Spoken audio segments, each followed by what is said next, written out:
Assalamualaikum warahmatullahi wabarakatuh. Bapak Ibu guru hebat, pada kesempatan kali ini, izinkan saya memperkenalkan diri terlebih dahulu. Perkenalkan, nama saya Selviari, CGP Angkatan 8 dari Kota Surabaya. Pada kesempatan kali ini, saya akan memaparkan demonstrasi kontekstual pemikiran filosofi Ki Hajar Dewantara.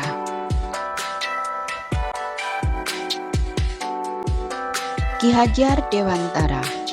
Ki Hajar Dewantara adalah seorang aktivis kemerdekaan, kolumnis, politisi, dan pelopor pendidikan bagi pribumi sejak zaman kolonial. Kiprahnya dalam memajukan anak bangsa membuat kelahiran Ki Hajar Dewantara dijadikan Hari Pendidikan Nasional, yaitu pada tanggal 2 Mei. Asas pemikiran Ki Hajar Dewantara. Yang pertama, pembelajaran itu menuntun. Ki Hajar Dewantara menjelaskan bahwa tujuan pendidikan adalah menuntun segala kodrat yang ada pada anak-anak agar mereka dapat mencapai keselamatan dan kebahagiaan yang setinggi-tingginya, baik sebagai manusia maupun sebagai anggota masyarakat.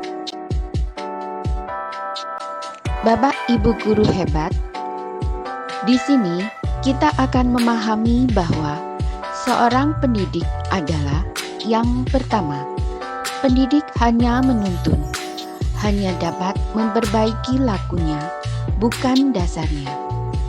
Dan yang kedua, dalam menuntun anak diberikan kemerdekaan belajar, namun tetap diberikan arahan agar anak tidak kehilangan arah. 2. Pendidikan sesuai kodrat alam dan kodrat zaman. Kodrat alam adalah pendidikan harus sesuai dengan lingkungan tinggal dan kearifan lokal peserta didik. Kodrat alam yang dimaksud adalah pendidikan itu harus menyesuaikan dengan lingkungan sekitar peserta didik dan tidak meninggalkan kearifan lokal dari peserta didik, sehingga peserta didik mampu mengenali, melestarikan, dan mengembangkan kebudayaan daerahnya masing-masing. Yang kedua, kodrat zaman. Kodrat zaman adalah pendidikan harus sesuai dengan perspektif global. Seperti saat ini, jadi pendidikan harus sesuai dan mengikuti dari perkembangan zaman saat ini. Pada saat ini, kita memasuki era industri 4.0. 3. Pendidikan budi pekerti. Pendidikan budi pekerti ada 3 macam. Yang pertama, keseimbangan hidup antara cipta, rasa, dan karya. 2. Peserta didik dilatih memahami kemampuan diri dan mengelola diri, sehingga terbentuk kesadaran sosial. Dan yang ketiga, peserta didik mampu membuat keputusan yang bertanggung jawab. Trilogi pendidikan Ki Hajar Dewantara. Yang pertama, ing ngarsa sung tulodo. Artinya, di depan memberi contoh. 2. Ing madya mangun karso. Artinya, di tengah memberi semangat. Dan yang ketiga, tutwuri handayani. Di belakang memberi dorongan. Penerapan pemikiran Ki Hajar Dewantara dalam pembelajaran. Yang pertama, pembelajaran menuntun. Di sini, saya akan memberikan beberapa contoh pembelajaran yang menuntun. Pertama, menuntun peserta didik untuk berpikir kritis. Dan yang kedua, menuntun peserta didik untuk bertindak mandiri. Bapak Ibu guru hebat, selanjutnya saya akan memberikan beberapa contoh penerapan pemikiran Ki Hajar Dewantara dalam pembelajaran.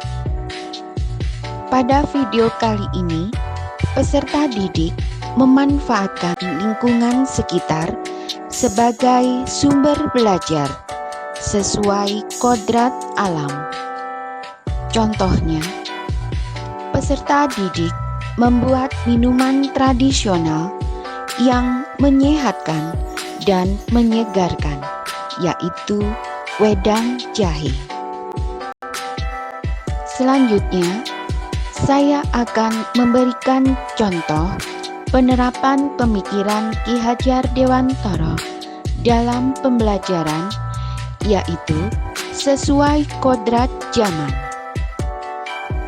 Penggunaan teknologi dalam pembelajaran, sehingga peserta didik mampu mengikuti perkembangan zaman saat ini, yaitu menjawab tantangan industri 4.0. Bapak Ibu guru hebat, selanjutnya adalah kegiatan yang mendukung pemikiran Ki Hajar Dewantara, yaitu program ekstrakurikuler yang berpihak pada peserta didik. Di sini, anak-anak dilatih untuk menuangkan ekspresi mereka sesuai dengan bakat dan minat dari peserta didik masing-masing. Yang pertama, ada ekstra tari. 2. Ekstra musik atau band. 3. Ekstra taekwondo. 4. Ekstra melukis atau menggambar. 5. Ekstra tartil atau baca Quran. Berikut adalah ekstra kurikuler wajib, yaitu pramuka.